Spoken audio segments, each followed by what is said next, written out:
दोस्तों स्वागत है आपका इस लव स्टोरी में जिसका नाम है एक प्यार ऐसा भी। एक लड़की की शादी इंजीनियर लड़के के साथ हुई थी। उस लड़की का नाम रश्मि था। उन दोनों की शादी को 5 साल हो चुके थे, लेकिन शादी के 5 सालों बाद रश्मि उस शादी से उब चुकी थी क्योंकि उन दोनों के बीच पहले जैसा प्यार अब कम होने लगा था। एक औरत, एक लड़की, एक महिला की जो इच्छा होती है, इन दोनों के बीच रोमांस, ड्रामा, एक्शन सब कुछ खत्म हो चुका था। जो पति था बिल्कुल इन चीज़ों से अलग था। पति एक सिंपल साधारण व्यक्ति था। हर पत्नी की इच्छा होती है कि दोनों के बीच बहुत सारा रोमांस हो, लेकिन पति बिल्कुल ही अलग, बहुत ही ज़्यादा साधारण व्यक्ति था। तो रश्मि ने डिसाइड किया कि उससे अलग होना है और अपने पति को बैठाकर कह दिया कि मुझे आपसे अलग होना है। यह सुनकर पति के चेहरे का रंग उड़ गया। वह कारण समझ नहीं पाया तो उसने पूछा, कारण क्या है जो तुम मुझसे अलग होना चाहती हो? तो रश्मि ने कहा कि हर चीज़ का कारण नहीं होता, मैं इस रिलेशनशिप से थक चुकी हूँ। और रश्मि अपना मुंह फेर के दूसरी तरफ मुंह करके सो गई और पति पूरी रात जागता रहा। सिगरेट के साथ साथ उसका दिल भी जलता रहा। फिर पति सुबह के 4 बजे अपनी पत्नी को नींद में से जगाया और पूछा, मैं क्या कर सकता हूँ जिसकी वजह से तुम्हारा दिल, तुम्हारा दिमाग बदल पाऊँ, तुम्हारा डिसीजन बदल पाऊँ? रश्मि ने नींद से उठते ही कहा, अगर तुम मेरा डिसीजन बदलना चाहते हो ना तो ठीक है। पर्वत है जिसके ऊपर तुम्हें चढ़ना है, वहाँ चढ़कर चिल्लाकर कहना है आई लव यू रश्मि। लेकिन पर्वत पर चढ़ने में बहुत सी दिक्कत आ सकती है और वहाँ से पैर फिसला तो गिर भी सकते हो, जिससे तुम्हारी जान भी जा सकती है। यदि तुम्हें मंजूर है तो तुम मुझे अभी जवाब दो। पति ने 2 मिनट सोचा और कहा, मैं कल तुम्हें जवाब देता हूँ। रश्मि का दिल यह सुनकर वहीं टूट गया। वह सोच रही थी कि मेरा दिल रखने के लिए ही कह देते, हाँ मैं तुम्हारे लिए ज़रूर पहाड़ चढ़ूँगा। वह पति का जवाब सुनकर बहुत डिप्रेस थी। तो रश्मि देर तक सोती रही, लेकिन जब सुबह वो उठी तो उसके सामने एक चिट्ठी थी।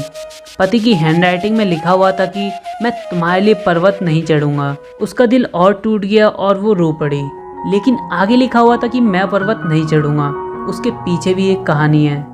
हमारे घर का वाईफाई पासवर्ड जब तुम भूल जाती हो तो मुझे दिमाग को संभालना पड़ेगा और वाईफाई पासवर्ड याद रखना पड़ेगा ताकि मैं तुम्हें उसका पासवर्ड बता सकूं। जब शॉपिंग करके गाड़ी भरकर सामान लेकर आती हो तो तुमसे सामान उठता नहीं है, मुझे जाकर लाना पड़ता है, इसलिए मेरे हाथों को संभालना पड़ेगा तुम्हारे काम करने के लिए। जब तुम डिप्रेस्ड होती हो, ऑफिस में किसी से लड़ाई होती है और तुम्हारे मन पर बोझ होता है तो मेरे कानों को संभाल कर रखना पड़ेगा ताकि तुम्हारे गुस्से को सुन सकूं और तुम्हें इस गुस्से से सुकून दे पाऊं। बगीचे में चलते हुए हर फूलों से कहना कि मेरा प्यार तुमसे ज़्यादा खूबसूरत है, सबसे ज़्यादा खूबसूरत है। और तुम्हारा साथ बगीचे के बीचों बीच चलते हुए तुम्हारी उंगली में उंगली फंसाकर चलना है, इसलिए मेरी उंगलियों को संभालना पड़ेगा, इसलिए वह पर्वत मैं नहीं चढ़ूँगा। यह पढ़ते ही रश्मि की आंखों में आंसू आ चुके थे। उसके चेहरे पर एक हल्की सी मुस्कान थी और आगे लिखा था कि रश्मि, अगर अब तुम्हारा डिसीजन बदल चुका है तो सामने जो दरवाज़ा है उसे खोलो। तुम्हारा आशिक उस दरवाजे के बाहर खड़ा है तुम्हारी फेवरेट चाय लेकर।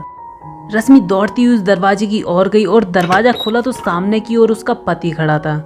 रश्मि को पता चल चुका था कि इससे ज़्यादा प्यार करने वाला इंसान और कोई नहीं होगा और रश्मि ने पर्वत पर चढ़कर आई लव यू रश्मि कहने वाले पति का सपना और अरमान वही छोड़ दिया।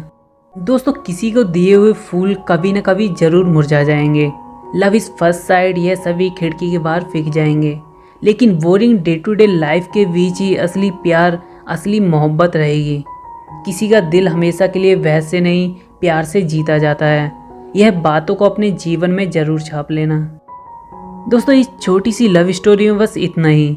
कैसी लगी आपको क्यूट सी लव स्टोरी, प्लीज़ हमें कमेंट करके ज़रूर बताना। अगर अच्छी लगी हो तो वीडियो को लाइक करना और शेयर करना सभी के साथ में।